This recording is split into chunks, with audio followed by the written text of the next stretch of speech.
पाएगा।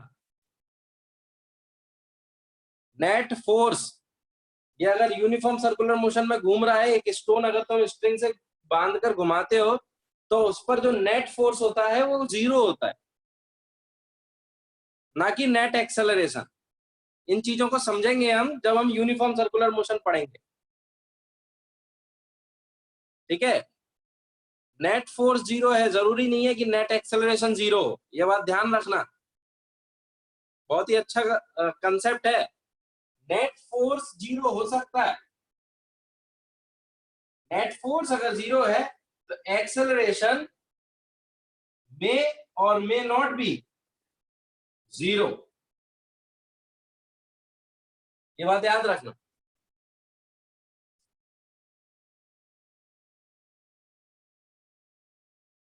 पुष्पेंद्र, क्लियर हो रही है बात?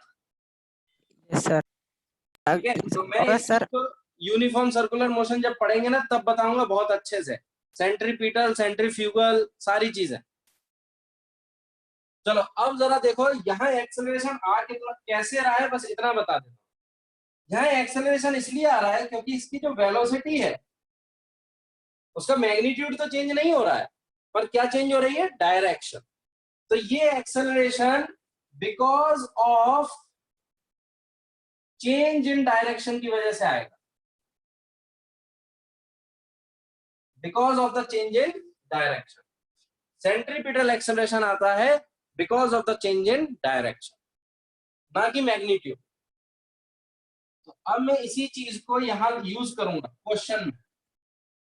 तो देखो क्वेश्चन में अगर हम देखें तो यहां जो एक्सेलरेशन है, तो acceleration at the point P1 ये कितना आएगा? v²/r इस साइड, और यहाँ जो एक्सेलरेशन आएगा वो नीचे की साइड आएगा। तो एक्सेलरेशन एट P2 कितना हो जाएगा? v²/r नीचे की साइड।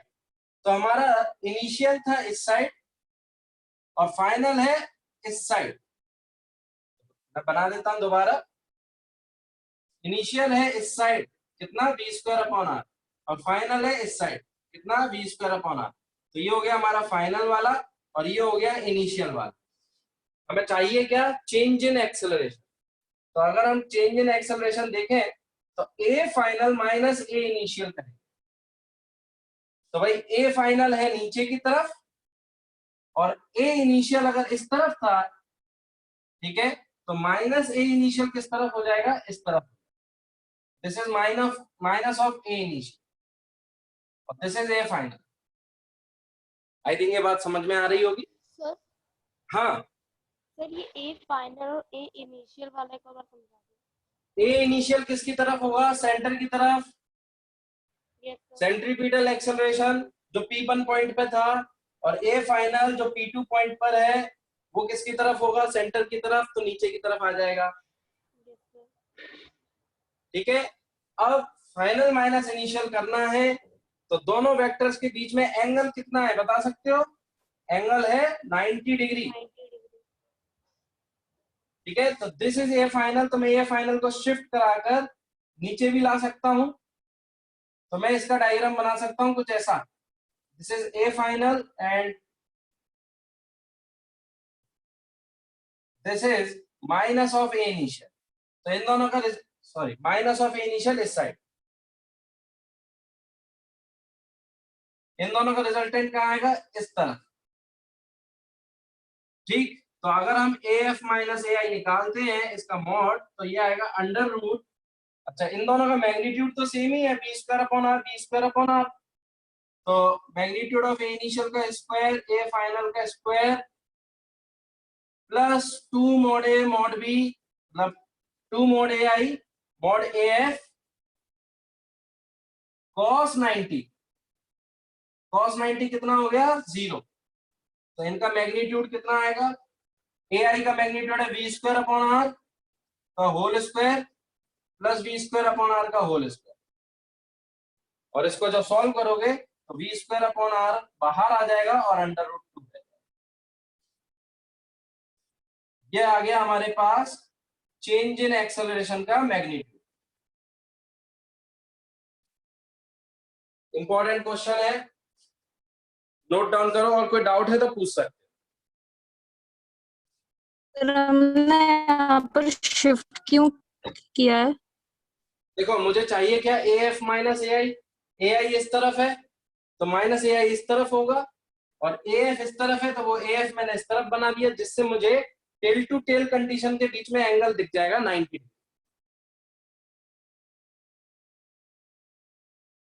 तो आप वेक्टर्स को तो फ्रीली शिफ्ट करा ही सकते हो with the help of the shifting property. Angles देखने के लिए हम शिफ्ट करा सकते हैं, तो मैंने वही किया है।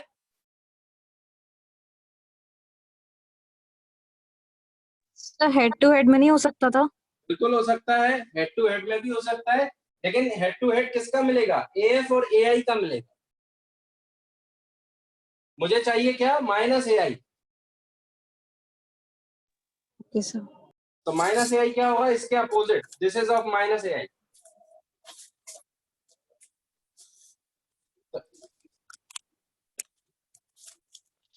सर हाँ, सर ये माइनस ए इनिशियल ऐसे क्यों किया? हम ए इनिशियल लेके नहीं कर सकते थे? कौन सा ए इनिशियल? ए इनिशियल लोगे तो प्लस ए इनिशियल नहीं हो जाएगा? नहीं जो हमें अगर चेंज इन एक्सेलरेशन निकालना है तो चेंज इन एक्सेलरेशन क्या होगा, final minus initial. Yes sir. तो माइनस इनिशियल का मतलब क्या हो गया कि अगर ए इनिशियल ऐसे में है तो ये क्या लिखा हुआ है, F plus of minus A initial. Yes sir. तो माइनस ए इनिशियल किस तरफ आएगा, उल्टी डायरेक्शन में। तो अब मुझे एक ये वेक्टर चाहिए और एक ये वेक्टर चाहिए और इन दोनों का सम चाहिए। तो मैंने माइनस ए आई वेक्टर ले लिया, ए एफ वेक्टर ले लिया, दोनों के बीच में 90 डिग्री है, सम का फॉर्मूला लगा दिया। Okay sir, thank you sir. Sir हाँ, सर ये दो म्यूचुअली परपेंडिकुलर डायमीटर जो क्वेश्चन में है उनको अगर हम कोऑर्डिनेट एक्सिस मान लें तो इनको एक्सेलरेशन को आई कैप जे कैप में लिख के सॉल्व करके कर सकते हैं ना? बिल्कुल कर सकते हो, कोई दिक्कत नहीं है, बिल्कुल कर सकते हो। ऐसा भी कर सकते हो, बिल्कुल सही सोच रहे हो कि भाई ये मेरे एक्सेलरेशंस थे, ये था मेरा initial acceleration v square upon R, और मैंने इसको ओरिजिन मान लिया, this is X axis, this is Y axis, मेरा फाइनल एक्सेलरेशन था इस तरफ v स्क्वायर अपॉन आर। तो मैं a इनिशियल को लिख सकता हूं v square upon R minus I cap, और a फाइनल को लिख सकता हूं v square upon R minus J cap. और अब मेरे से पूछा गया ए एफ माइनस ए आई का मैग्नीट्यूड, तो ए एफ माइनस ए आई कितना आएगा जरा देख लो। ए एफ आएगा V square upon R minus J cap minus of V square upon R minus I cap. तो ये क्या बन जाएगा, V square upon R minus J cap plus V square upon R I cap. ये आ गया हमारे पास ए एफ माइनस ए आई। और अब मुझे इसका मॉड चाहिए, तो मॉड अगर निकालूंगा तो mod of A F minus A I क्या बनेगा, under root V square upon R का whole square plus V square upon R का होल स्क्वायर। क्या आ जाएगा भाई, root two V square upon R. इस चीज को भी नोट डाउन कर लो, और कोई दिक्कत है तो पूछ सकते हो। तो हमने कोऑर्डिनेट एक्सिस मान ली, कोई फर्क नहीं पड़ेगा।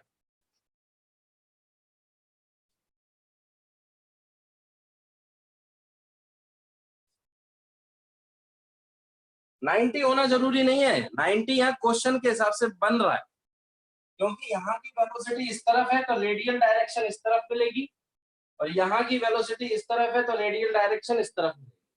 तो ये दोनों वेक्टर्स आपस में कैसे हैं, 90 डिग्री पर। क्वेश्चन के अकॉर्डिंग जरूरी है, अगर ये कहीं बीच में पूछ लेता तो हम नहीं बता पाते।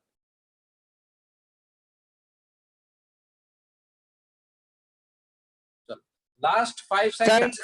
हाँ, जैसे इसने कहीं बीच में पूछ लिया और एंगल दे दिया तो बता सकते हैं ना सर? अभी बताता हूँ मैं कैसे करना है वो क्वेश्चन, अभी बताता हूँ। पहले इसको नोट डाउन कर लो, पहले हम फटाफट शीट डिस्कस कर लें, उसके बाद फिर मैं क्वेश्चंस करवाऊंगा कुछ अलग तरीके से। बता रहा हूं मैं। तो ये था 40th क्वेश्चन। अब हम आते हैं 41 पर। तो a plane is revolving around the earth। Question number 41 है, ये अर्थ है और एक प्लेन जो कि रिवॉल्व कर रहा है अराउंड द अर्थ। तो ये इस तरीके से रिवॉल्व कर रहा है। कोई प्लेन बना लेते हैं यहाँ पर, ठीक, ये रिवॉल्व कर रहा है around the earth with a speed, इसकी जो वेलोसिटी है that is 100 kilometre per hour at a constant height from the surface of the earth. The change in the velocity when it travels half of the circle. Half of the circle मतलब यहां से होते हुए यहाँ, तो इसका जो face है वो अब ऐसे हो जाएगा। तो चेंज कितना आएगा वेलोसिटी में? वेलोसिटी पहले थी इस तरफ और फाइनल वेलोसिटी है इस तरफ। तो अगर ये v और मैं अगर इसको एक्सेस मान लेता हूं, x एक्सेस, और दिस इज y एक्सेस, तो इसको लिख सकता हूं vi कैप और इसको लिख सकता हूं माइनस vi कैप। बताओ लिख सकता हूं या नहीं? हाँ या ना में कमेंट करके बताओ। ये मेरा ओरिजिन हो गया, ठीक है। और अब उसने चेंज इन वेलोसिटी पूछा है, तो v है v final minus v initial. तो v फाइनल कितना है? Minus vi cap minus of v initial कितना है? Plus vi cap. तो कितना आ गया? Minus 2vi cap, minus 2vi cap. और मैग्नीट्यूड पूछा है, तो magnitude of minus 2vi cap बताओ जरा कितना आएगा, कमेंट करके। बिल्कुल 2v, सिंपल। तो कितना आ गया? 200 kilometre per hour. Note down करो जल्दी, 5 सेकेंड्स। किसी को डाउट है तो पूछ सकता है। तो अपोजिट डायरेक्शंस में जुड़ जाते हैं, चेंज जो है वो जुड़ जाएगा।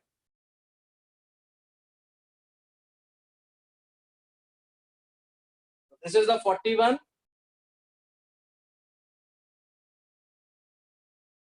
कंप्लीट करते चला, रात में मैं होमवर्क मंगाऊंगा किसी भी 5 स्टूडेंट से। 41 के बाद मैं 42 डिस्कस करने जा रहा हूं। Question number 42। What displacement must be added to the displacement 25i minus 6j to give a displacement of 7 meter pointing in the x direction? Pointing in the x direction. चलो अच्छा क्वेश्चन। तो हमें एक displacement दे दिया, यानी हमें एक vector दे दिया r1 वेक्टर, और वो दे दिया है 25i cap minus 6j cap. अब इस r1 वेक्टर में कितना वेक्टर जोड़ा जाए कि फाइनल हमें डिस्प्लेसमेंट मिले कितना? 7 और pointing in the x direction यानी i कैप, बिल्कुल 7i कैप। तो ये हमारी कंडीशन होगी, ये हमारी कंडीशन होगी। तो क्या हम नहीं निकाल सकते? अगर हम r1 वेक्टर लिखें तो ये लिखेंगे 25i minus 6j। r vector क्या लिखा जाए? r वेक्टर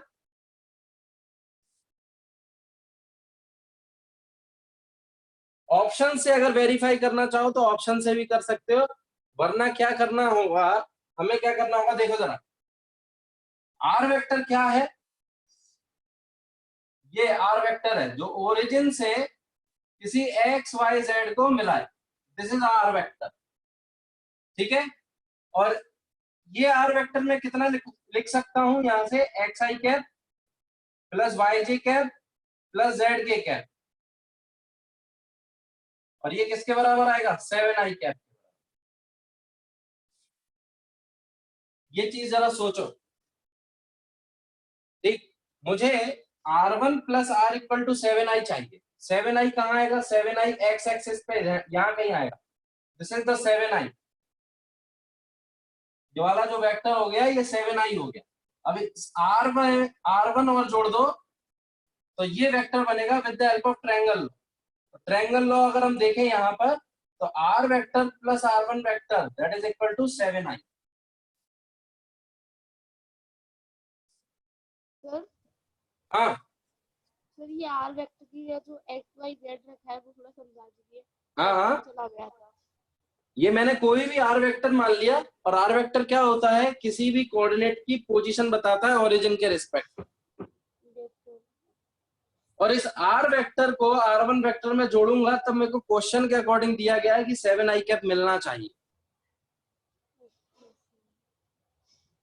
तो मैंने r1 वेक्टर में r वेक्टर को जोड़ा और मिलना कितना चाहिए 7 i। तो अब अगर मैं यहाँ i के कोफिशिएंट्स देखूं तो i का कोफिशिएंट आएगा इधर 25 प्लस x, j का कोफिशिएंट देखूंगा तो आएगा y माइनस 6 और प्लस z का कोफिशिएंट z के कैप इक्वल टू 7 i।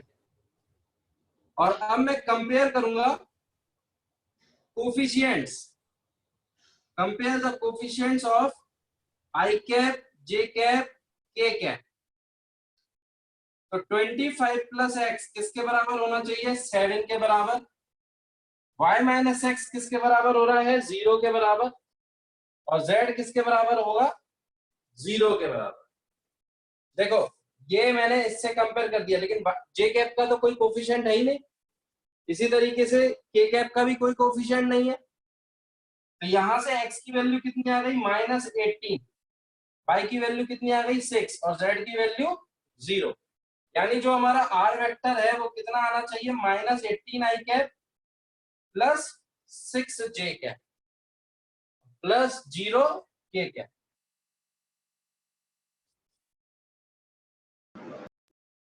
हमने क्या किया है मैं एक और बार बता देता हूं, क्वेश्चन में क्या दिया गया था, r1 वेक्टर दिया गया था, इसमें ये बोला था कि कौन सा वेक्टर जोड़ें जिससे हमें नेट कितना मिल जाए 7 i कैप।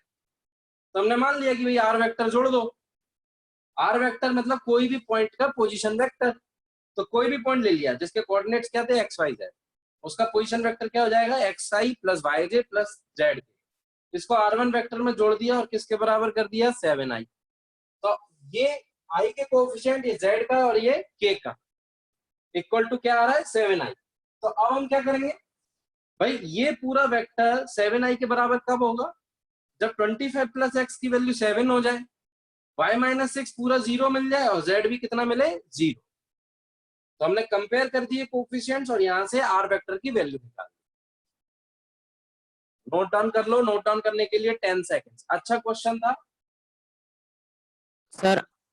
हाँ ऐसे भी तो कर सकते, वेक्टर को इसी साइड रहने देते, r1 वेक्टर को माइनस में ले आते 7 i कैप से, हाँ फिर r1 की वैल्यू पुट कर देते तो 7 i कैप माइनस का 25 i कैप प्लस का 6 j कैप हो जाता, बिल्कुल सही है, डायरेक्ट आंसर आ जाता सर। बिल्कुल सही है, वेरी गुड।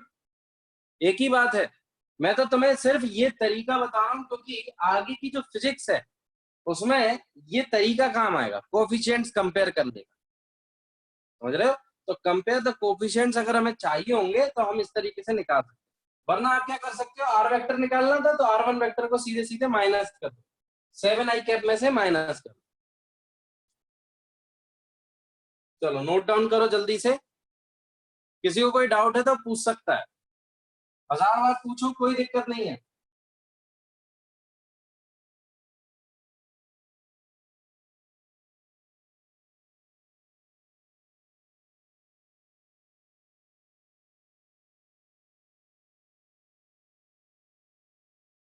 शीतल समझ में आ रहा है? Yes sir. Archit, Ekta, yes sir. Arushi, सब समझ में आ रहा है? कमेंट करो जरा। चलो वेरी गुड, आगे बढ़ते हैं और क्वेश्चन नंबर 44। क्वेश्चन नंबर 44, अब देखो जरा, यहां पर वही क्वेश्चन आ गया जिसमें एक एंगल बन रहा है, तो चलो देखते हैं।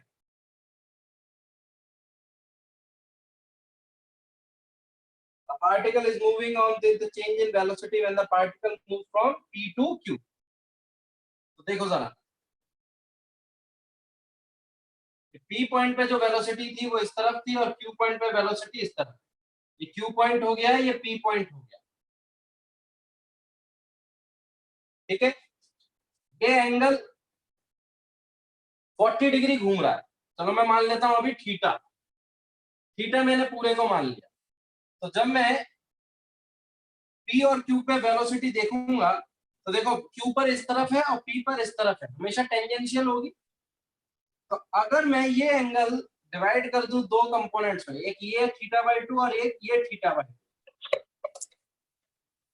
तो आधे आधे मैंने एंगल्स बांट दी। चलो माइक ऑफ कर लो जिसका भी ऑन है। अब जरा देखो मैं क्या करने वाला हूं, इस एक्सिस को तो मैंने मान लिया y और ये एक्सिस हो गई x, और अब मैं करूंगा कंपोनेंट्स। इस वेलोसिटी का जो p पॉइंट पर वेलोसिटी है इसका मैं हॉरिजॉन्टल कंपोनेंट करूंगा। से करते हैं, एक हॉरिजॉन्टल कंपोनेंट करूंगा और एक वर्टिकल। हॉरिजॉन्टल कितना आएगा बता सकते हो? हॉरिजॉन्टल कितना आएगा जरा देखो ध्यान से। अगर मैं वर्टिकल कंपोनेंट देखूं तो ये एंगल कितना बन रहा है 90, ये कितना बनेगा 90 माइनस θ/2। वेलोसिटी कितना एंगल बनाती है रेडियस से 90 डिग्री, ये कितना हो जाएगा θ/2। तो ये कितना हो गया, दिस इज 90 माइनस θ/2। तो देखो अगर मैं वर्टिकल कंपोनेंट करूंगा तो नीचे की तरफ आएगा कितना v sin θ/2, और इस तरफ कितना आएगा v cos θ/2। सॉरी नीचे आएगा v cos और इधर आएगा v sin। अच्छे से समझ लो, एंगल्स ढूंढना बहुत जरूरी।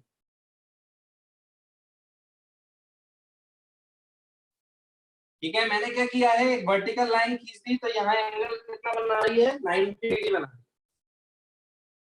ठीक है, तो ये v cos θ/2 हो गया और ये v sin θ/2। ये एंगल θ/2 है, ये 90 है, तो ये कितना हो गया 90 माइनस θ/2, और ये वेलोसिटी जो बनाती है दैट इज 90 डिग्री, तो ये कितना हो गया θ/2। चलो इसी तरीके से मैं यहाँ पर भी कंपोनेंट करूंगा। ठीक है, तो ये θ/2 है, तो ये भी कितना हो गया θ/2, alternate interior angles. This is also θ/2, तो ये 90 डिग्री है, तो ये कितना हो गया भाई 90 माइनस θ/2, तो ये कितना हो गया θ/2। तो नीचे की तरफ एंगल हो गया θ/2, तो कंपोनेंट आ गया v cos और इधर आ गया v sin θ। अच्छे से सोच लो क्योंकि सारा खेल एंगल्स का है।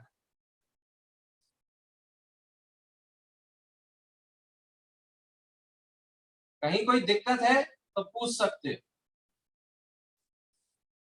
पहले ये बना लो फटाफट, और बनाते समय सोचते हुए बनाना कि हाँ ये एंगल इधर इतना ही क्यों है, सारी चीजें। तो आई थिंक इतनी ट्रिग्नोमेट्री तो सबको आती है कि वो एंगल्स निकाल सके। साइन कैसे आएगा, साइन क्यों आएगा, क्योंकि मैं जब इस एक्सिस का कंपोनेंट लूंगा तो जब मेरी ये वेलोसिटी इस एक्सिस से 90 माइनस θ/2 बनाएगी, तो मैं क्या लिखूंगा v cos 90 माइनस θ/2, तो ये क्या बन जाएगा v sin θ/2। कंपोनेंट अगर जिस एक्सिस से 90 माइनस θ/2 बन रहा है तो वहां कंपोनेंट क्या आएगा साइन वाला।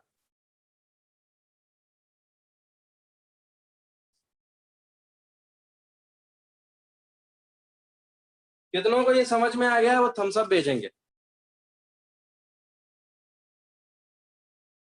सर हाँ सर मुझे सेकंड जो आप बता रहे थे सर, ऊपर के बाद नीचे वाला, वो समझ नहीं आया स्टेप। चलो अभी बताता हूं, चलो दोबारा देखेंगे इस चीज को। हटा रहा हूं मैं, अभी दोबारा बना रहा हूं, बहुत इंपॉर्टेंट चीज है। देखो ये है पॉइंट P और यहाँ है वेलोसिटी इस तरह। ठीक है, ये है पॉइंट Q और यहाँ है वेलोसिटी इस तरह। तो इस वेलोसिटी के दो कंपोनेंट्स आएंगे, एक हॉरिजॉन्टल और एक वर्टिकल। इसी वेलोसिटी का एक हॉरिजॉन्टल और एक वर्टिकल। अब ये एंगल पूरा कितना था थीटा। अब मैं क्या कर रहा हूं, यहाँ एक हॉरिजॉन्टल एक्सिस मैंने बना दी, तो ये एंगल कितना हो जाएगा θ/2, और ये वाला एंगल भी कितना हो जाएगा, θ/2। अब जरा देखो ध्यान से, अगर ये रेडियस है तो मैं इसको आगे बढ़ा रहा हूं,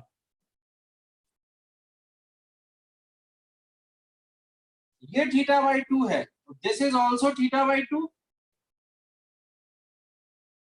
करस्पॉन्डिंग एंगल्स, ये दोनों पैरेलल है, ये भी हॉरिजॉन्टल है, ये भी हॉरिजॉन्टल है, तो दोनों कैसी है, पैरेलल। तो ये कौन से एंगल्स हो गए, करस्पॉन्डिंग एंगल। और ये 90 डिग्री बनाएगी वेलोसिटी, तो ये कितना हो गया, दिस इज 90 माइनस θ/2। और ये अगर 90 माइनस θ/2 है तो ये जो नीचे जा रही है ये तो वर्टिकल है, तो हॉरिजॉन्टल से टोटल एंगल कितना बनाएगा, 90। ये कितना हो जाएगा, θ/2, क्योंकि इन दोनों का सम 90 होना चाहिए था। ठीक है, तो यहां ये जो वेलोसिटी है, ये वाली जो वेलोसिटी है, इसका ये वाला कंपोनेंट कितना आएगा, v cos 90 माइनस θ/2। इसको हम क्या लिख सकते हैं, v sin θ/2। और ये वाला कंपोनेंट जो नीचे की साइड जा रहा है, इसको क्या लिख सकते हैं, v cos θ/2।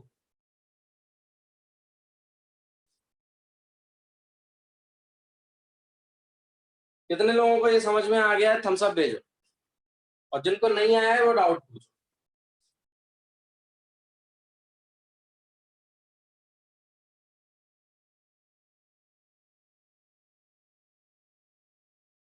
Sheetal, mic on करके डाउट पूछो, क्या डाउट है इसमें। सर यहाँ पे 90 डिग्री कहाँ पे था, वो जो 90 डिग्री, ये तो तुम्हें पता ही होगा कि एक सर्कल जो रेडियस और वेलोसिटी के बीच का जो एंगल होता है वो कितना होता है, 90 डिग्री। 90 डिग्री। तो बस ठीक है, तो ये अगर रेडियस है पूरी जो आगे की तरफ जा रही है और ये वेलोसिटी है, तो ये रेडियस और वेलोसिटी के बीच में एंगल कितना है, 90 डिग्री। यहाँ पर भी तो 90 बनाएगी, दिस इज ऑल्सो 90। ये बात समझ में आ रही है। Yes sir. तो ये फिगर याद रखना कि भाई रेडियस और वेलोसिटी दोनों एंगल बनाती है एक दूसरे से 90 डिग्री। तो अगर मैं रेडियस को एक्सटेंड भी कर दूंगा तब भी कितना आएगी, 90। और अब जरा देखो ध्यान से, मुझे ये θ/2 है, तो दिस इज ऑल्सो θ/2। और अब नीचे वाला जो वेलोसिटी है और नीचे वाली जो रेडियस है वो भी आपस में कितना बनाएगी, 90 डिग्री। तो दिस इज ऑल्सो 90। तो ये कितना हो गया भाई, ये हो गया 90 माइनस θ/2, और ये 90 बनाता है, तो दिस इज θ/2।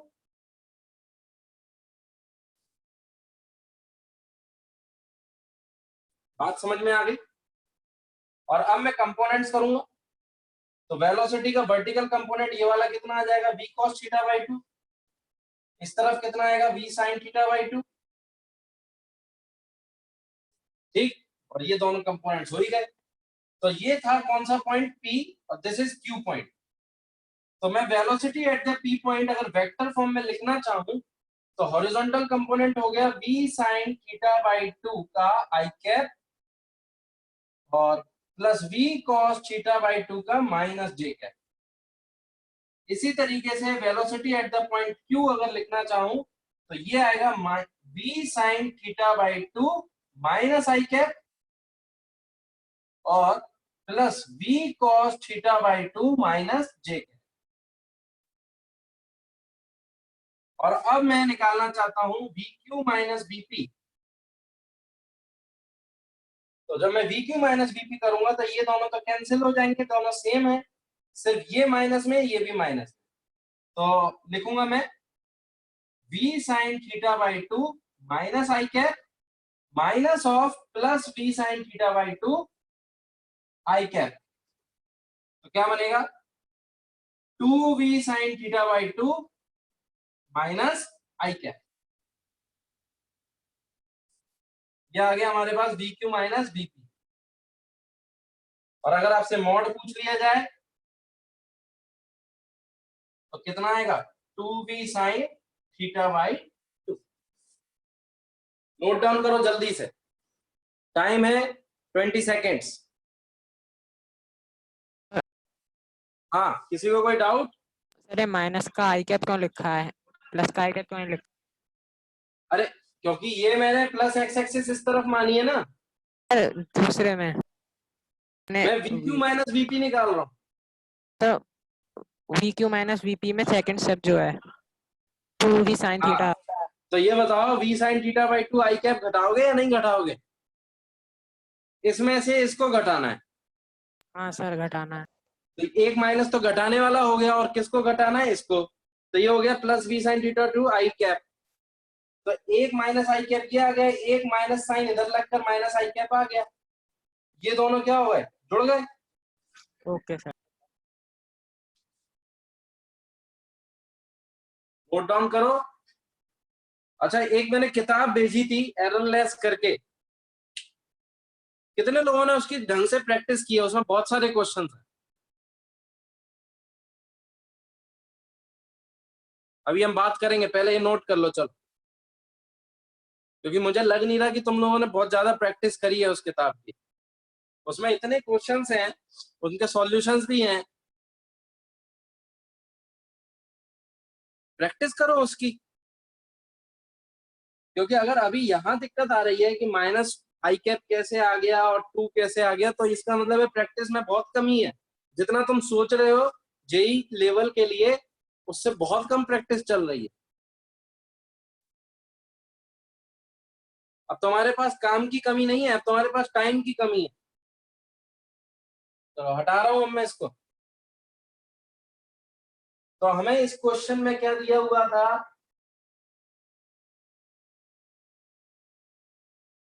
कहां से कहां जा रहे हैं? P से Q जा रहे हैं, और एंगल कितना दिया हुआ था? 40 डिग्री दिया हुआ था।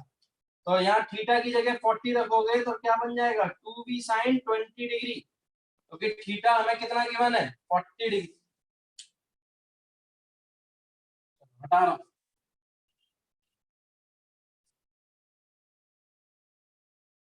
चलो क्वेश्चन नंबर 45 के बाद, सॉरी 45 ही है, क्वेश्चन नंबर 45। चलो देखो, a particle moves towards east.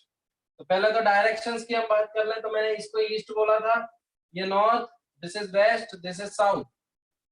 तो एक पार्टिकल, यहां मान लिया एक पार्टिकल जो ईस्ट की तरफ गया विथ वेलोसिटी 5 मीटर पर second, after 10 seconds its direction changes towards north with same speed। तो ये इस तरफ चलता है 5 मीटर पर सेकेंड स्पीड से, कितने टाइम तक के लिए? 10 सेकेंड्स तक। तो यहाँ की जो स्पीड है इसकी, वो है 5 मीटर पर सेकेंड। तो वेलोसिटी है 5 मीटर पर सेकेंड टुवर्ड्स ईस्ट। ठीक, फिर यहां से उसने डायरेक्शन चेंज कर ली और नॉर्थ की तरफ मोड़ ली विद द सेम स्पीड। यहां पर भी वेलोसिटी कितनी है? 5 मीटर पर सेकेंड। तो आपसे पूछा गया एवरेज एक्सेलरेशन, एवरेज एक्सेलरेशन। तो चलो, एक्सेलरेशन सभी जानते हैं क्या होता है? Change in velocity. और एवरेज एक्सेलरेशन की बात करें, change in velocity divide by total time, this is the average acceleration. तो फाइनल वेलोसिटी अगर मैं देखता हूं, तो देखो ये एक्स एक्सिस हो गई, दिस इज वाई एक्सिस। तो मैं फाइनल वेलोसिटी जो मेरी ये थी, और इनिशियल वेलोसिटी जो थी ये, तो VF final minus VI divide by time. तो फाइनल वेलोसिटी किस तरफ हो गई है? 5J cap minus 5I cap divide by time, कितना लगा? 10 सेकेंड। यहां से कितना आ गया? J cap minus I cap divide by 2। ये आ गया हमारे पास एवरेज एक्सेलरेशन। अब इसका मैग्नीट्यूड चाहिए और डायरेक्शन चाहिए। तो आई थिंक ये चीज समझ में आ रही होगी। डायरेक्शंस अगर हम देखें यहाँ पर, तो मैग्नीट्यूड की अगर हम बात करते हैं, मैग्नीट्यूड, तो मैग्नीट्यूड कितना आएगा? 1/2 का होल स्क्वायर प्लस 1/2 का whole square, this is under root. ठीक है, तो कितना बनेगा अंडर रूट के अंदर? 2 इंटू 1/4, तो कितना बाहर आएगा? 1/√2। ये तो आ गया मैग्नीट्यूड, एवरेज एक्सेलरेशन।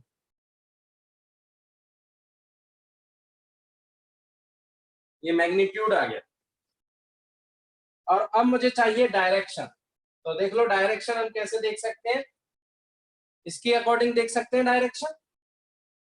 तो ये एक वेक्टर है जो किसको शो कर रहा है, एवरेज एक्सेलरेशन के वेक्टर। तो ये वेक्टर हम कैसे बना सकते हैं, जरा देखो ध्यान से। डायरेक्शन की अगर हम बात करें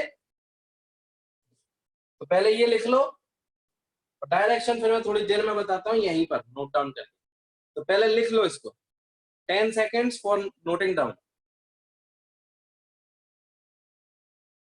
इसमें कुछ क्वेश्चंस काइनेमेटिक्स के भी आ गए हैं, इसलिए कोई घबराने की बात नहीं है, ये सारी चीजें तुम्हें पहले से भी पता है।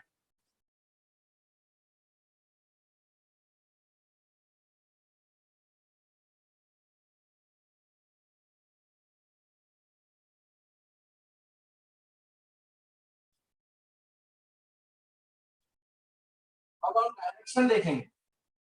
तो देखो हमारा जो एवरेज एक्सेलरेशन का जो वेक्टर था वो बना J cap minus I cap divide by 2। तो ये एवरेज एक्सेलरेशन का वेक्टर मैं बनाऊंगा कैसे, जरा देखो। ये एक्स एक्सिस है, this is Y axis, this is minus X and this is minus Y. तो मैं इसको लिख सकता हूं j/2 माइनस i/2। यानी मैं y के अलोंग अगर कंपोनेंट देखूंगा तो कितना मिल रहा है y, और x के अलोंग मिल रहा है तो कितना मिल रहा है -1/2। यानी x में जाऊंगा मैं -1/2 और y में जाऊंगा +1/2। तो मैं ये कोऑर्डिनेट जो होगा मेरा 1/2 माइनस का और +1/2, ये कोऑर्डिनेट और ये ओरिजिन, इनको मिलाने वाला जो वेक्टर होगा दिस इज एवरेज एक्सेलरेशन। तो डायरेक्शन कौन सी हो गई, ये नॉर्थ है और दिस इज अ वेस्ट। तो डायरेक्शन कौन सी हो गई, नॉर्थ वेस्ट। ये बात समझ में आ रही है, नोट करो जरा इसको। एंगल भी देख सकते हैं हम हॉरिजॉन्टल से, ये कितना है 1/2 है ये, और y एक्सिस भी कितना है 1/2। तो एंगल कितना हो जाएगा, अगर मैं ये थीटा निकालना चाहूं तो ये tan थीटा आ जाएगा 1/2 डिवाइड बाय 1/2 यानी 1 के बराबर। थीटा कितना हो गया 45 डिग्री। तो हम क्या कह सकते हैं, average acceleration is 45 degree towards the north of west. तो ये जो चीज हमने की है ये डायरेक्शन के लिए की।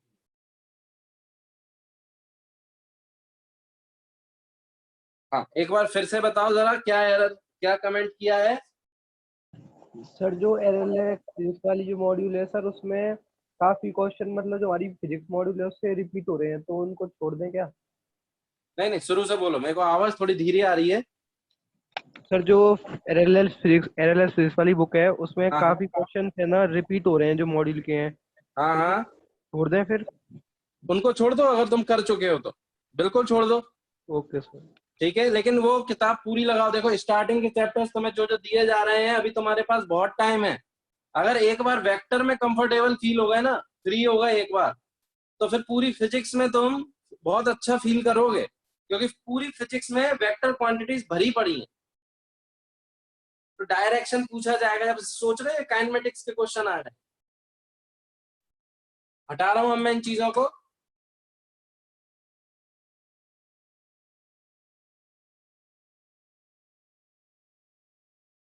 तो ये हो गया क्वेश्चन नंबर 45, और अब हम आ रहे हैं क्वेश्चन नंबर 47।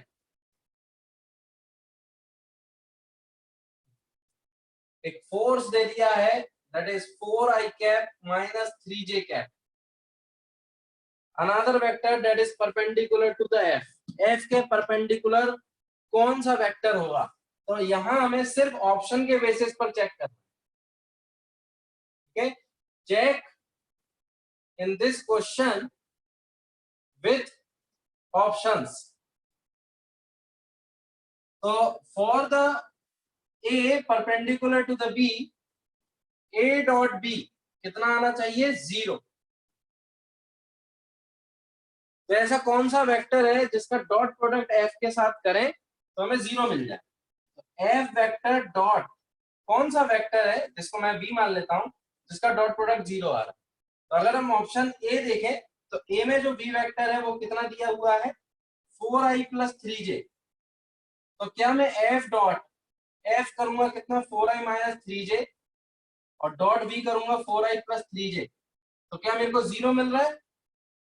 मेरे को मिल रहा है कितना 16 माइनस 9 7 मिलता है, that is not equal to 0, यानी ये ऑप्शन गलत है। ठीक है, सी ऑप्शन अगर हम देखें जिसमें 7k कैप लेना है तो 4i minus 3j dot 7k, तो देखो k का i के साथ 0, k का j के साथ 0, ये मिल गया 0, इसलिए आंसर हो गया 7k। आई होप कि ये चीज समझ में आई होगी। 5 सेकेंड्स इसको समझने या फिर डाउट पूछने के लिए। बिल्कुल सिंपल है, z axis is perpendicular to xyz plane. बहुत ही बढ़िया, जिसने ये समझा है बहुत अच्छा समझा है, वेरी गुड। खुशी, क्लियर हो रहा है सारी चीजें? जिनको कोई भी डाउट है, अभी मैं 3 सेकंड यहाँ रुकूंगा, वो मुझे कमेंट करके बताएंगे कि सर डाउट्स अभी भी क्लियर नहीं हो पा रहे। नहीं, एररलेस के क्वेश्चंस आपके लिए हैं, खुद आप अपनी रफ कॉपी में करें, लेकिन शीट्स के क्वेश्चंस मैं कॉपी में चाहूंगा। किसी को कोई डाउट है तो 5 सेकंड्स में यहाँ रुका हुआ हूं। Vector is the most important topic for the physics, most important. तो जितने लोग ये सोच रहे हैं कि एररलेस में क्वेश्चंस बहुत ज्यादा हैं, एररलेस से कोई डाउट अगर है तो वो हम बाद में डिस्कस कर लेंगे पर्सनली, लेकिन यहाँ पर अभी शीट डिस्कस करेंगे। तो नेक्स्ट क्वेश्चन हम लेने जा रहे हैं 47 के बाद 48, क्वेश्चन नंबर 48। टू वेक्टर्स, यार ये तो नहीं पूछना चाहिए था तुम लोगों को। a dot b should be 0 if a is perpendicular to the b। और परपेंडिकुलर का क्या मतलब होता है कि भाई a b से कितना एंगल बनाएगा? a बनाएगा b से कितना 90 डिग्री। क्वेश्चन नंबर 48 तो बहुत ही सिंपल था। चलो ये हटाते हैं अब। ओके 49 था, वो बाय मिस्टेक हो गया, कोई बात नहीं। 49 force is applied, work done का फॉर्मूला, वर्क डन का जो फॉर्मूला होता है that is force dot displacement, force vector dot displacement, that is work done. इस फॉर्मूले का यूज करेंगे। ठीक है, तो ये फॉर्मूला है, ये आपको याद रखना है। इसको ड्राइव हम बाद में करेंगे, लेकिन ये फॉर्मूला भी याद रखना। तो फोर्स दे दिया है आपको 5i cap plus 3j cap dot displacement देखना है। तो ओरिजिन से कहां ले गए? Final 2i minus j cap. तो डिस्प्लेसमेंट क्या होता है? Final minus initial position vector. तो 5i plus 3j dot final vector जो आ रहा है that is 2i cap minus j cap minus initial था 0i प्लस 0j। ठीक है, तो इस चीज को सॉल्व कर दो। 5i plus 3j dot 2i में से 0 गया, 2i बचा और माइनस j ही बचा। तो 5 2 जा 10, 10 माइनस 3 7, तो यानी प्लस 7 जूल। वर्क की यूनिट क्या होती है?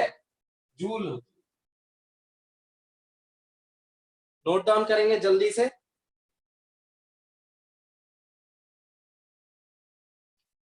5 सेकेंड्स फॉर नोटिंग डाउन।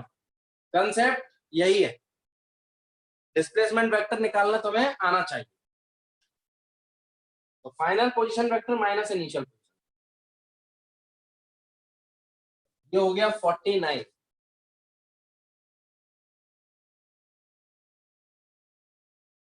अब हम देखेंगे 52 60। नोट करवाओ जल्दी 52 60। 52 60 जल्दी।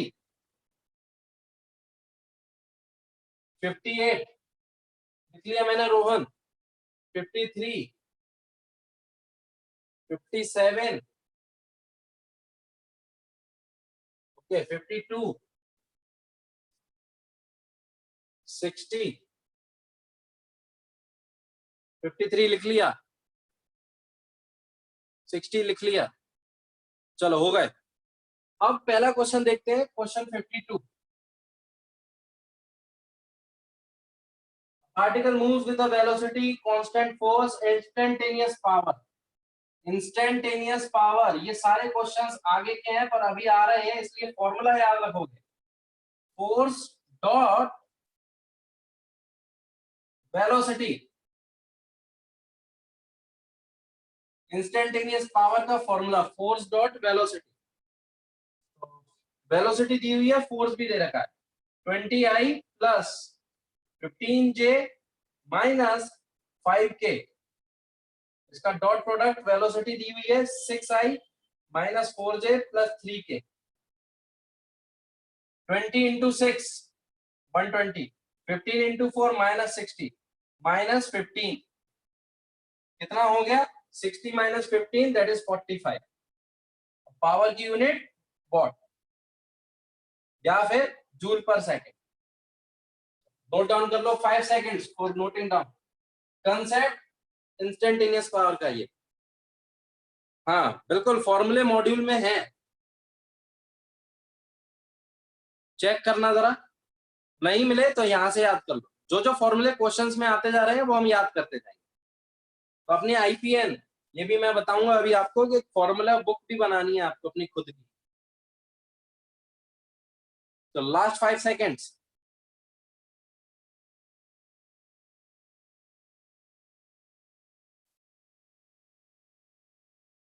फिफ्टी टू के बाद question 53। Two constant forces and displayed it from position to the this. What is the work done? तो दो फोर्सेस लग रहे हैं, दोनों के कारण वर्क डन कितना होगा। तो देखो हम क्या बोल रहे हैं कि भाई टोटल वर्क डन निकालना है हमें। तो जो वर्क डन है वो तो क्या होता है, फोर्स इनटू डिस्प्लेसमेंट,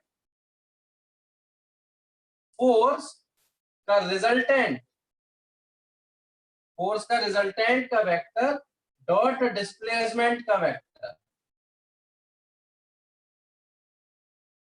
तो फोर्स का रिजल्टेंट कितना हो गया F1 vector plus F2 vector और डॉट डिस्प्लेसमेंट वेक्टर। और कम्यूटेटिव प्रॉपर्टी होती है कि अगर हम A dot B plus C देखें तो क्या आता है A dot B plus A dot C। तो इसी प्रॉपर्टी का जब हम इसमें यूज करेंगे तो हम लिख सकते हैं F1 dot displacement plus F2 vector dot displacement vector.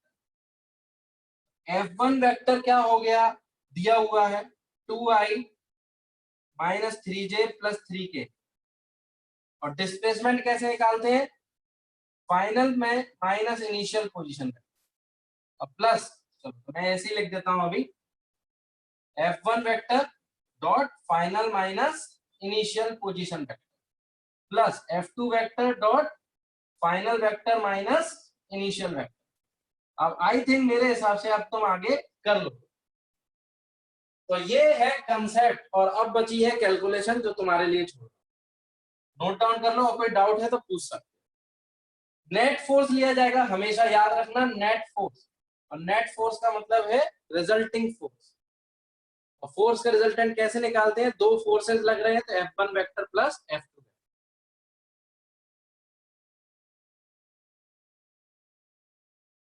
Note कर लो इसको, कोई डाउट है तो पूछो। नोट डाउन करने के लिए 8 सेकेंड्स।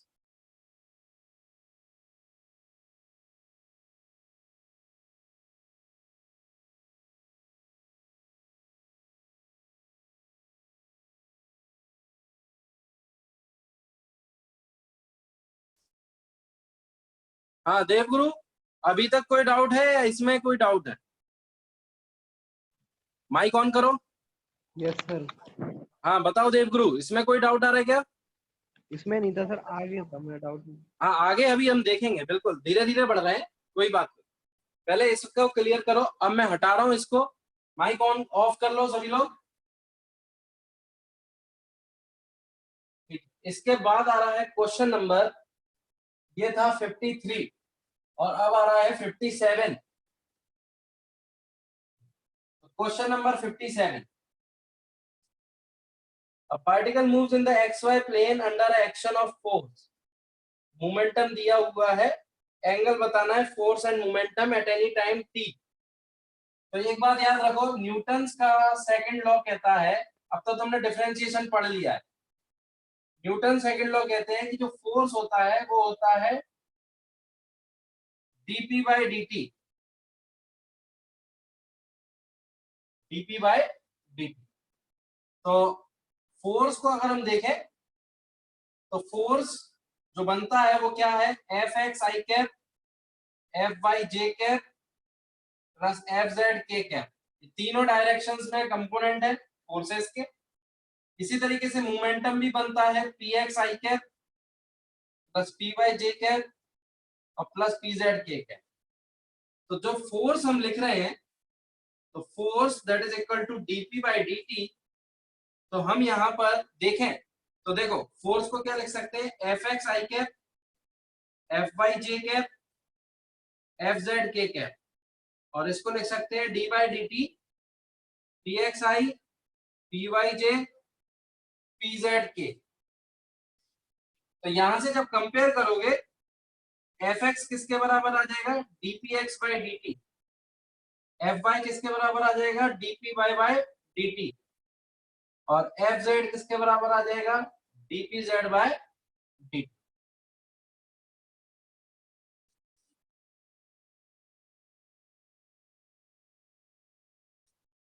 डिफरेंशिएशन करना तुम्हें आ गया है? हाँ किस, सर ये इंस्टेंटेनियस फोर्स है। बिल्कुल बिल्कुल इंस्टेंटेनियस फोर्स। तो सर यहाँ पर पूछा कहा था कि इंस्टेंटेनियस फोर्स देखो यहाँ पर निकालना है। साफ साफ जो मोमेंटम्स दिए गए हैं वो टाइम डिपेंडेंट है। टाइम डिपेंडेंट मतलब कि अगर आप कॉस टी को देखो तो वो हर टाइम में बदल रहा है, समझ रहे हो? तो तुम्हें यहाँ पर खुद ही दिमाग लगाना होगा कि ये चीजें इंस्टेंटेनियसली बदल रही है, मतलब हर इंस्टेंट पे बदल रही है। तो यहाँ पर इंस्टेंटेनियस ही पूछा गया है, वरना वो लिख देता एवरेज के लिए, अगर पूछा जाता तो एवरेज के लिए अलग से लिख देता। जैसे एवरेज एक्सेलरेशन की बात हुई थी ऊपर, इसी तरीके से यहाँ एवरेज फोर्स की भी पूछ सकता था। क्लियर हुआ? चलो तो ये लिख लो जल्दी से। और अब इस क्वेश्चन में हमें px दिया है, py दिया है, तो हम फोर्स भी निकाल सकते हैं। तो 10 सेकेंड्स जल्दी से इसको नोट डाउन करो, इंपॉर्टेंट कंसेप्ट है ये वाला, और ये हमने फाइनल रिजल्ट निकाल दिया।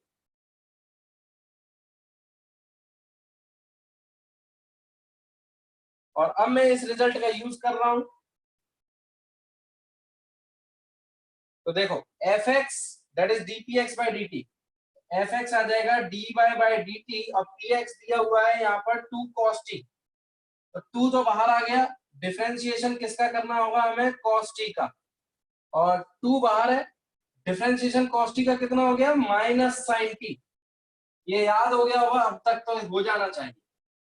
और एफ बाई निकालोगे तो D Y by D T of P Y, P Y दिया हुआ है 2 sin t, 2 बाहर आ जाएगा, डिफरेंशिएशन करना है sin t का, ये बन जाएगा 2 cos t। तो हमारे पास फोर्स आ गया, और फोर्स आ गया -2 sin t आई कैप और plus 2 cos t j cap. ये माइनस साइन मैं आई कैप में रख रहा हूं, ठीक है? तो इसका जो x कंपोनेंट है वो माइनस साइन की डायरेक्शन, और जो मोमेंटम है मेरा, तो मोमेंटम कितना दिया हुआ है, that is 2 cos t I cap जो कि x कंपोनेंट है, और plus 2 sin t j cap. तो अगर हमें इन दोनों के बीच में एंगल चाहिए, तो एंगल्स के लिए हम क्या करते हैं, फॉर द एंगल हम क्या करते हैं, एफ डॉट पी कर देते हैं। क्या आता है, mod F mod P cos theta. तो थीटा किन के बीच का एंगल होगा, फोर्स और मोमेंटम के बीच का, और यही पूछा है। वैसे तो तुम डायरेक्ट देखकर बताओगे, चलो देखकर नहीं बता सकते। एफ डॉट पी करो जरा, एफ डॉट पी करोगे तो क्या क्या है जरा देखो, -2 sin t I cap +2 cos t j cap dot 2 cos t I cap +2 sin t j cap, ये हो गया F dot P. Mod F कितना आएगा? अगर मैं मॉड एफ निकालता हूं तो देखो यहीं से निकालता हूं मॉड एफ। मॉड एफ अगर मैं आपसे पूछूंगा तो √2 sin स्क्वायर टी मतलब 4 sin स्क्वायर टी और +4 cos स्क्वायर टी, तो sin square plus cos square क्या बन जाएगा 1 और 4 का रूट बाहर आएगा कितना 2। सिमिलरली अगर मैं मॉड पी आपसे पूछूंगा तो मॉड पी भी कितना हो जाएगा 2।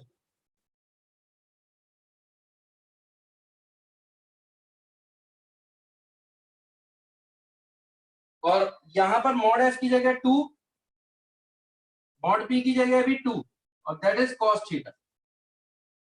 और अब मैं इसका डॉट प्रोडक्ट कर रहा हूं तो ये बनेगा -4 sin t cos t और ये बनेगा +4 cos t sin t and that is equal to 4 cos theta. ये दोनों एक दूसरे से क्या हो गए कैंसिल, बिल्कुल। और 4 cos थीटा की वैल्यू कितनी आ गई है 0। cos थीटा की वैल्यू 0 आ गई, this implies that theta is 90 degree. Sir हाँ सर इसी शीट में 22 जो क्वेश्चन है वो भी डिफरेंशिएशन एंड काइनेमेटिक्स से रिलेटेड बिल्कुल। था। हाँ तो अब उसको तुम करना चाहो कर सकते हो क्योंकि डिफरेंशिएशन तुम्हारा कंप्लीट है, ठीक है, कम से कम इस लेवल पर कंप्लीट है। तो फॉर्मूले की अगर हम बात करें तो सेम ही है, वहां पर भी शायद यही क्वेश्चन है, तो तुम इसी तरीके से उसको भी कंप्लीट कर सकते हो। ओके फॉर्मूला यहाँ पर सिर्फ ये वाला याद रखना है और अलग अलग कंपोनेंट्स वाले तुम्हें पता ही चल गए। Okay sir. नोट डाउन कर लो ये सारी चीजें, बहुत इंपॉर्टेंट क्वेश्चन चल रहे हैं आज क्लास में और यही सारे क्वेश्चंस फिर से आएंगे न्यूटन लॉज ऑफ मोशन और काइनेमेटिक्स में। इसलिए वहां अगर आंसर्स देना चाहते हो और एक कॉन्फिडेंस गेन करना चाहते हो तो ये क्वेश्चंस तुम्हें अभी ही करना हो। और वेक्टर जिसने पूरा लगा लिया, मतलब अगर मैं एरर लेस की बात करूं तो उसमें इतने क्वेश्चंस हैं, अगर वो पूरे लगा लिए तो मैं गारंटी दे सकता हूं कि आपको फिजिक्स में कोई दिक्कत नहीं आएगी आगे। क्योंकि मैं जहां तक जितने भी अभी तक एक्सपीरियंस जो भी मेरा, उसमें लास्ट में जाके बच्चे वेक्टर्स में ही गलती करते हैं, वो चीज आपको नहीं करनी है। इसलिए मैंने पहले ही प्रैक्टिस के लिए बहुत सारे क्वेश्चंस डाल दिए हैं, कमी नहीं पड़ेगी। हटा रहा हूं मैं। सर हाँ सर ये momentum is equals to 2 cos t i cap +2 sin j cap, यहाँ पे आपने i या j जो भी है वो हाँ यहाँ पे हाँ, आपने माइनस का साइन क्यों नहीं लगाया? माइनस का साइन लगाया तो है, ये आएगा माइनस आई कैप। हाँ सर वो यहाँ पे पर मोमेंटम में क्यों नहीं है? मोमेंटम थोड़ी दिया है माइनस आई कैप में, मोमेंटम तो 2 cos t आई कैप दिया हुआ है। ओके मोमेंटम जो px है वो 2 cos t दिया हुआ है, -2 cos t नहीं दिया, बल्कि हमारा जो फोर्स आ रहा है वो माइनस साइन के साथ आ रहा है। Okay sir. और सर वो एंगल, हाँ एल क्या, सर वो एंगल फॉर एंगल के नीचे वाली जो लाइन है वो भी एक बार समझा दीजिए डॉट प्रोडक्ट करोगे तो -2 sin t का डॉट सर। प्रोडक्ट इसके किससे इक्वल्स टू है, इसके इक्वल्स टू। इक्वल्स टू ये yes sir. Magnitude, mod F का मैग्नीट्यूड कितना है भाई 2, इसको यहाँ रख दिया। मॉड पी का मैग्नीट्यूड कितना है 2, तो 2 into 2 into cos theta, theta क्या है angle between F and P, okay तो 2 इंटू 2 कितना बन गया 4, लेकिन ये तो 0 ही बन गया, तो 0 डिवाइड बाई 4 कितना हो गया 0, ओके तो थीटा कितना आ गया 90 डिग्री। ये बहुत ही अच्छा क्वेश्चन बन सकता है अभी के लेवल के लिए, क्योंकि इसमें डिफरेंशिएशन भी यूज हो रहा है, इसमें न्यूटन सेकंड लॉ का भी यूज हो रहा है और इसमें वेक्टर का भी यूज हो रहा है।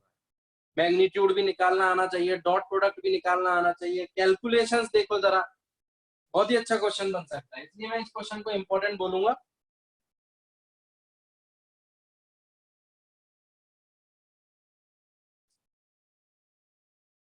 क्वेश्चन 57 के बाद हम आते हैं क्वेश्चन 60 पर।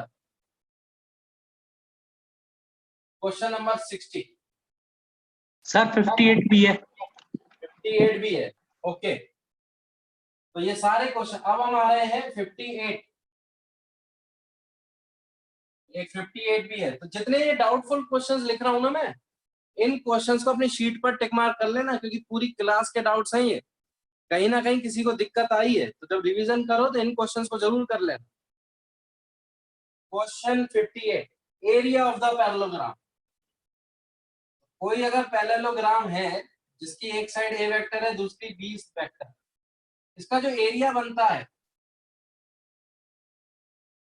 वो एरिया बनेगा इस तरीके का, और ये एरिया होता है A cross B. Area A cross B, ठीक है। तो मैग्नीट्यूड अगर निकालोगे तुम एरिया का, magnitude of A cross B,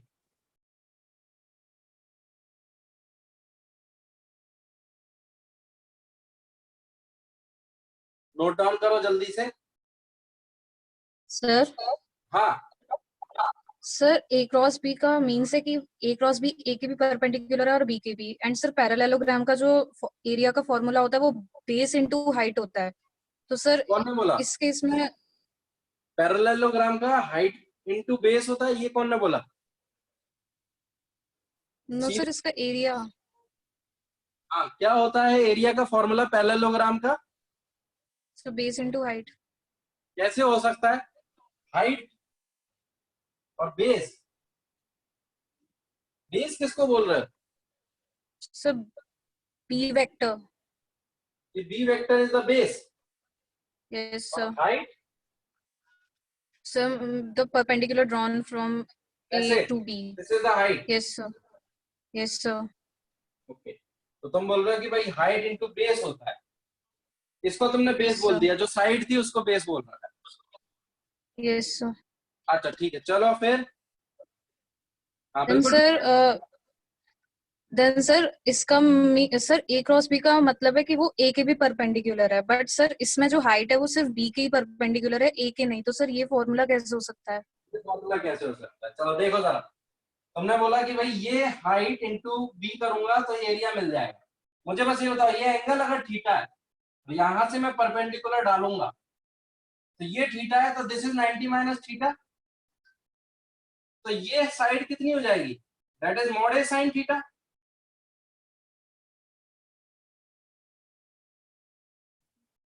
जरा सोचो, होगी या नहीं? Yes sir. होगी। अब इसको खोलकर देखो, magnitude of A vector cross B vector क्या आता है? Mod A mod B into sine theta. और इसको क्या लिख सकता हूं मैं? Mod B into mod A into sine theta. क्या ये नहीं लिखा है जो तुम्हारी भाषा है, बेस इंटू हाइट? क्या ये सेम चीज नहीं आ गई? Okay sir, okay.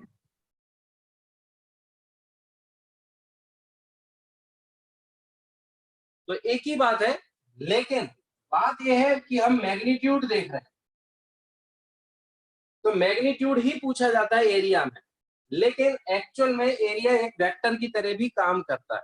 तो वो वेक्टर की तरह कब काम करेगा वो हम बाद में देखेंगे। फिलहाल के लिए ये फॉर्मूला तुम्हें याद होना चाहिए। ये अगर फॉर्मूला याद था तुम्हें, बहुत अच्छी बात है कि भाई ये फॉर्मूला मुझे याद था कि भाई साइड जो होती है इनटू हाइट, ठीक है। तो इसको अगर तुम बेस बोल रहे हो, इनटू हाइट करोगे तो एरिया मिल जाए। तो वही चीज है, सेम चीज हमने वेक्टर के फॉर्म में भी लिखा है। तो this is the important concept इस क्वेश्चन के लिए। और इसका मतलब ये हो गया कि हमें इसका एरिया अगर निकालना है तो हमें बी वेक्टर दे दिया है और ए वेक्टर दे दिया है। तो मैं अब क्वेश्चन को करूंगा, ए वेक्टर दिया हुआ है 2i + 3j और बी वेक्टर दिया हुआ है i + 4j। तो हम a क्रॉस b का मैग्नीट्यूड निकालेंगे। तो a क्रॉस b तो निकालना है पहले, तो 2i + 3j का क्रॉस प्रोडक्ट i + 4j से सर्कल बना लो, i j k। i का i से 0, i का j से k, 2 4 जा 8, तो ये बन गया 8k कैप। j का i के साथ minus k, minus 3k cap. j का j के साथ 0, बचा कितना 5k कैप। तो mod a cross b, mod देखोगे तो मॉड ऑफ 5k कैप कितना आ गया 5। नोट करो जल्दी से, किसी को कोई डाउट है तो पूछ सकते तो सर वो माइनस का साइन -3k वाला एक बार बता दो। क्यों, j क्रॉस j तो 0 हो गया, j cross i, j cross i उल्टा जा रहे हैं। Okay sir. एंटी क्लॉकवाइज अगर जाते हैं तो कैसा साइन आता है, नेगेटिव, ये भूल गए। सर हाँ सर शीट में 7.5 दे रखा है। कितना दे रखा है, 7.5। एक मिनट, तो हमने कुछ गलती तो नहीं करी है लिखते समय।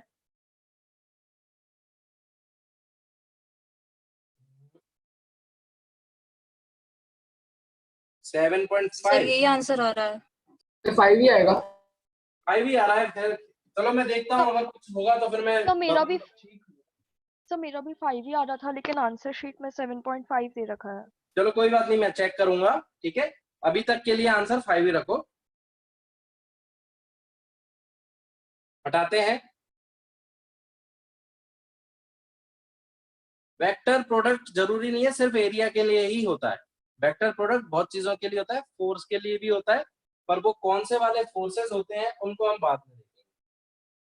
और वेक्टर प्रोडक्ट करना आना चाहिए, हम वेक्टर प्रोडक्ट की मदद से बहुत चीजें निकाल सकते हैं। ये था क्वेश्चन नंबर 58। और अब हम देखेंगे क्वेश्चन 60।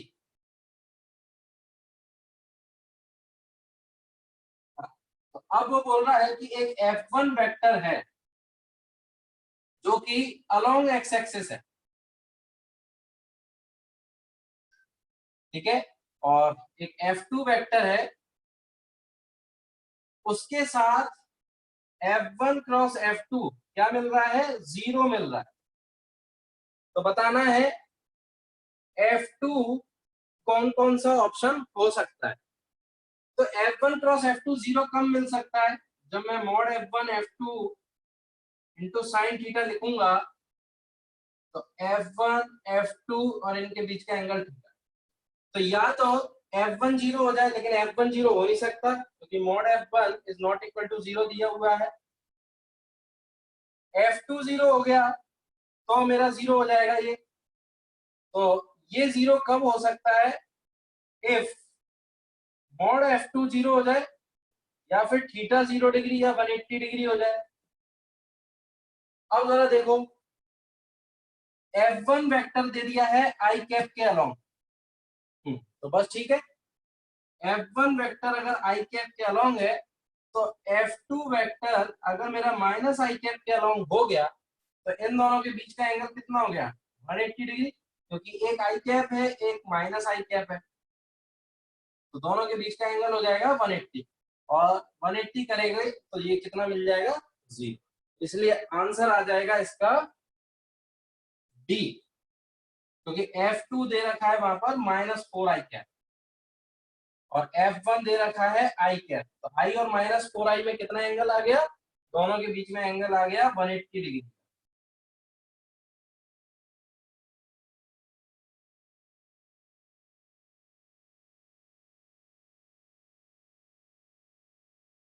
ठीक है, लास्ट 5 सेकेंड्स इसको समझने के लिए, कोई डाउट है तो पूछ सकते हो।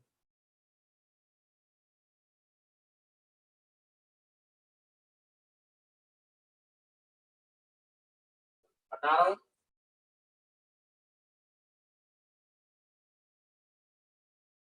ठीक है। इसके बाद ये होगा 60 तक, 60 to 70। चलो कमेंट करो 60 to 70।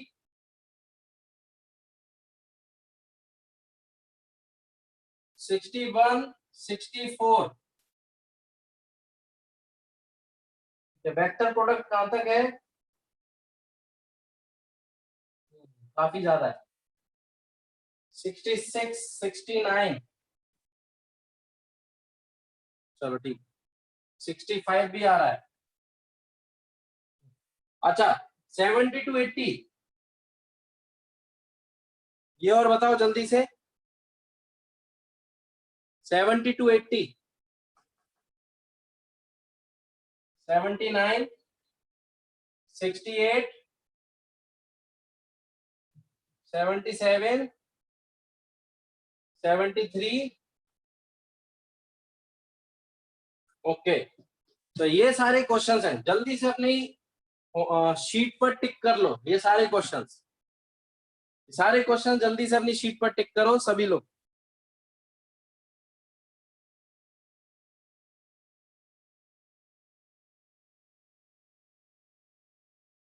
एक, दो, तीन, चार, पांच, 6, 7, 8, 9, 79 लिख लिया मैंने एक तक। तो 9 क्वेश्चंस हैं, ये 9 क्वेश्चंस। ओके, यहां से अब और भी आ गए, 70 भी आ गया, 74 भी आ गया। तो 10 क्वेश्चंस हो गए। और एक क्वेश्चन मैं और दे रहा हूं, 76। ये सारे क्वेश्चंस जो अभी डाउट में पूछे गए हैं, दीज ऑल आर होमवर्क। और आपस में देखो जरा, ग्रुप का यूज करो, कितने लोग, ठीक है, जिनका 66 हो गया है वो 66 का सॉल्यूशन डाल सकते हैं, जिनका 70 हो गया है वो 70 का सॉल्यूशन डाल सकते हैं। तो एक दूसरे से डिस्कशन करो, जिससे कि हम क्लास में नंबर ऑफ डाउट्स कम कर पाए और क्लास की टाइमिंग को यूटिलाइज कर पाए।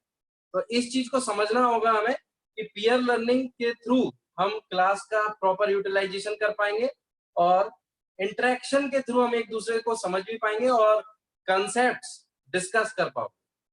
ठीक है, तो मैं अभी इन क्वेश्चंस को एज अ होमवर्क दे रहा हूं। ये सारे क्वेश्चंस आपको आपस में डिस्कस करने हैं और मैं चाहूंगा कि ये 10 क्वेश्चन या 11 क्वेश्चन जितने भी हैं, इनके हाफ रह जाएं, जो हम फाइनल क्लास में डाउट करेंगे। अगर जरूरत पड़ी तो मैं ग्रुप पर इनके सॉल्यूशंस अपलोड करूंगा, ठीक है, वहां से भी हेल्प ले सकते। चलो, तो ये एज अ होमवर्क रहेगा, ठीक है। इतने क्वेश्चंस आपको दोबारा करने हैं। साथ ही साथ अब एससीबी जो मैंने दी है, first part concept of physics, उसका वेक्टर चैप्टर आपको स्टार्ट करना है। Vector, very good Archit, very good. Vector में objective level 1 and objective level 2, ये दोनों करने हैं। पहले ये दोनों करने हैं। तो ये होमवर्क है और साथ में ये होमवर्क। फिर मिलते हैं नेक्स्ट क्लास में इस होमवर्क के लिए। तब तक के लिए बढ़िया पढ़ते रहो। इन होमवर्क कॉपी, बिल्कुल इन होमवर्क कॉपी। चलो, तो अगली क्लास के लिए ये होमवर्क रहेगा, ठीक है। खूब पढ़ो। वेक्टर जो चैप्टर है, मैं आपको फिर से बोल रहा हूँ, that is the most important chapter in the physics.